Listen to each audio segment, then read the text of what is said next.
पेश है हिंदी जबान में अपडेट। भारत द्वारा अवैध रूप से अधिकृत जम्मू कश्मीर में नॉर्मलिसी के तथाकथित झूठे दावों के लिए निरंतर झूठे प्रचारों में व्यस्त है। भारत द्वारा अवैध रूप से अधिकृत जम्मू कश्मीर में भारत के तथाकथित नॉर्मलिसी के बड़े बड़े दावों का कोई आधार नहीं है। मोदी शासन भारत द्वारा अवैध रूप से अधिकृत जम्मू कश्मीर में फेक नॉर्मलिसी के झूठे दावे करने का प्रयत्न कर रहा है। भारत द्वारा अवैध रूप से अधिकृत जम्मू कश्मीर में भारत के नॉर्मलिसी के झूठे दावों का प्रतिदिन होने वाली हत्याओं तथा गिरफ्तारियों से पर्दाफाश हो रहा है। भारतीय सशस्त्र बलों ने घाटी को एक खुली जेल में परिवर्तित कर दिया है, जहां प्रतिदिन मूल मानव अधिकारों का उल्लंघन होता है।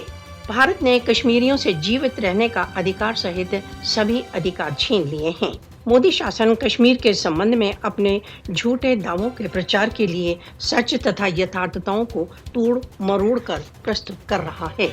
विश्व को कश्मीरियों को अपने भविष्य के विषय में निर्णय का अधिकार देने के लिए भारत पर दबाव डालना चाहिए। यथार्थ स्थितियों का आकलन करने के लिए भारत को राष्ट्रसंघ पर्यवेक्षकों तथा मानव अधिकार संगठनों को भारत द्वारा अवैध रूप से अधिकृत जम्मू कश्मीर की यात्रा का अधिकार देना चाहिए।